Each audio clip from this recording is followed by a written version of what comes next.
ચાલો ગાઈસ, તો સૌથી પહેલાં તો હરેક મિત્રોને જય હિન્દ. ભારત છે ને એક સોફ્ટ નેશન છે, મતલબ કે એક કોમળ દેશ.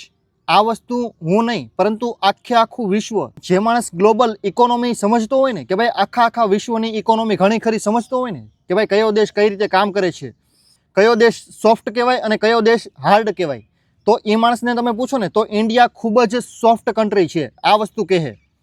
અમેરિકાને પૂછો તો પણ ભલે, ચાઇનાને પૂછો, રશિયાને પૂછો, જાપાનને પૂછો, યુરોપિયન કોઈ પણ કન્ટ્રીને તમે પૂછો ને તો એક વસ્તુ તમને કહેશે કે ભાઈ India is a soft nation.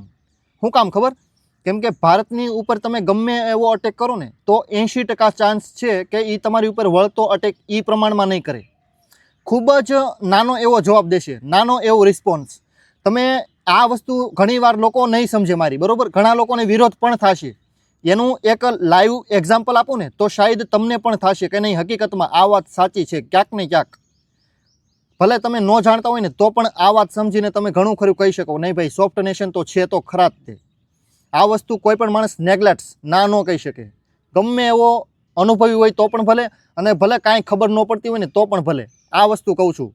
અમેરિકાએ આજથી 1 થી 1.5 વર્ષ પહેલાં જ્યારે ચાઇના ઉપર ટેરિફ લગાડ્યા ને તો ચાઇનાએ માત્ર 1 મહિનાની અંદર એની જેટલા ટેરિફ લગાડ્યા, અને અમેરિકાએ જે 1 ઝાપટ મારી હતી ને, ચાઇનાએ એની ઉપર સામે 2 ઝાપટ મારી, બરોબર? તો આને કહેવાય હાર્ડ નેશન. ચાઇના ઉપર અટેક કરો ને તો આવો અટેક સામો કરશે તમારી ઉપર. ભલે અટેક તમારી ઉપર હરખો થાય કે ન થાય, પરંતુ તમને મારવાની કોશિશ કરશે. આને કહેવાય હાર્ડ નેશન. પરંતુ અમેરિકાએ જે છેલ્લા 6 મહિનામાં અથવા તો 1 વર્ષમાં ઇન્ડિયા ઉપર ટેરિફ નાખ્યા છે, તમે મને એક જગ્યાએ બતાવો કે ભાઈ ઇન્ડિયાએ એનો વળતો જવાબ ખતરનાક રીતે દીધો હોય, કે ભાઈ બહુ હાર્ડ રીતે દીધો હોય, અમેરિકાને સારામાં સારું નુકસાન થાય ને એવો દીધો હોય. નહીં દઈ શકે. કેમ? કેમ કે એક તો કમજોર દેશ છે, ઉપર જતા વિકાસશીલ દેશ છે, વિકસિત નથી. અટેક નહીં કરી શકે, નહીં કાંઈ પણ બોલી શકે. કેમ? મજબૂરીઓ છે એની ઘણી ખરી. તો આ પ્રમાણે એ એક પ્રકારે સોફ્ટ નેશન છે. ઉપર જતા ઘણું ખરું કરી શકે એમ છે ને તો પણ નહીં કરે. કેમ? વિકાસ એનો અટકી જશે ઓન ધ સ્પોટ. આખું વિશ્વ અમેરિકા તરફ જઈ શકે અને ઇન્ડિયા ઉપર ભલે અટેક ન કરે, પરંતુ ઇકોનોમી ઘણી ખરી પાછળ ધકેલી દેશે. આ બધા દેશો જે અમેરિકાના મિત્ર દેશો છે ને એ બધા ભેગા મળીને ઇન્ડિયાની ઇકોનોમીને પાછળ ધકેલી શકે. આ કારણથી છે ને ઇન્ડિયા ઘણીવાર ઘણા બધા જવાબો એને દેવાતો હોય, પરંતુ છતાં પણ નહીં દે. કેમ? વિકાસશીલ છે, દેશ ખૂબ જ મોટો છે, દેશની મજબૂરીઓ એનાથી પણ મોટી છે.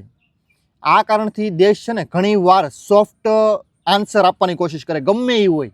નાનામાં નાનો દેશ હોય ને, માલદીવ લઈ લો, નેપાળ લઈ લો, શ્રીલંકા લઈ લો, પાકિસ્તાન લઈ લો, છતાં પણ પાકિસ્તાનને તો હાલો આજકાલ આપણે 2 વર્ષથી છેલ્લો હરખો જવાબ દીધો. બાકી પાકિસ્તાનને તમે જોઈ લો, ઘણીવાર ભારત વિશે અનાપ શનાપ કાંઈ પણ બોલે છે, છતાં પણ ભારત એને એટલો બધો ખાસ જવાબ નથી આપતું. ખાલી બોલી ચાલીને થોડું ઘણું કહી દે, હાલ ભાઈ નીકળ વી જા, શાંતિ રાખ, હાલે પાર્લીજીન બિસ્કિટ ખાઈ લે, શાંતિ રાખ ઘડીક વાર, આવું કહી દે. પણ કે પાકિસ્તાનને પેટમાં દુખાવો થઈ જાય ને આવો જવાબ ભારત નહીં દે. કેમ?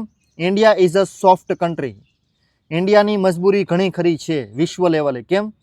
ભારત અગર અમેરિકા જેવું અથવા તો ચાઇના જેવી હરકત કરશે ને તો એને પહેલાં એની જેવો વિકાસ પણ કરવો પડશે, અને એને ભ્રષ્ટાચાર એકદમ ઘણો ખરો, જેટલો પણ અત્યારે ભ્રષ્ટાચાર છે ને ઇન્ડિયાની અંદર, એનો 80 થી 90% એને ડાયલ્યુટ્સ કરવો પડશે. 80 થી 90% ડિક્લાઇન કરવો પડશે, ઘટાડવો પડશે. ત્યારબાદ આત્મનિર્ભર ભારત ખૂબ જ મહત્ત્વનું છે, બનવું જરૂરી. ત્યારે ભારત સરખી રીતે સામેવાળા માણસને પ્રોપરલી જવાબ આપી શકે. બાકી ત્યાં સુધી નાનામાં નાનો દેશ આવશે ને છતાં પણ ભારતે જય શ્રી કૃષ્ણ જ કહેવું પડશે, ગમે એ થઈ જાય. તો આ કહેવાનો મતલબ છે કે ભાઈ ચાઇના ઉપર અટેક થાય ને, કોઈ પણ પ્રકારની મિલિટરી એક્શન હોય તો પણ ભલે, અથવા તો ટેરિફ હોય તો પણ ભલે, ચાઇના 1 મહિનાની અંદર હતો નહોતો કરી દે સામેવાળાને, અટેક કરીને જ રહે. કેમ?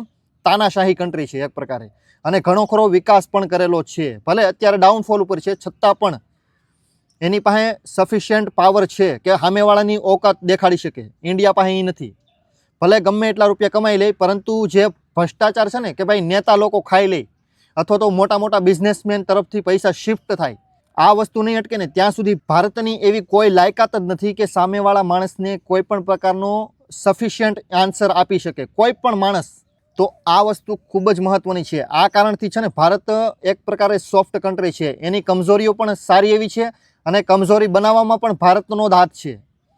તમે ઘણીવાર ડાયલોગ સાંભળ્યા જ છે કે ભાઈ ભારતનો સૌથી મોટો તમે દુશ્મન જોવા જાઓ ને, બીજા નંબર ઉપર તો પાકિસ્તાન છે, પરંતુ પહેલા નંબર ઉપર છે ને ભારત પોતે, ખુદ ભારત છે ભારતનું દુશ્મન.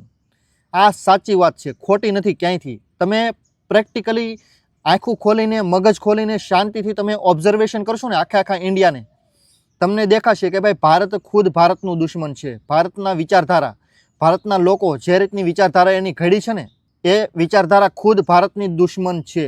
અને આ જ્યાં સુધી નહીં સુધરે ને ત્યાં સુધી ભારત કાંઈ નહીં કરી શકે.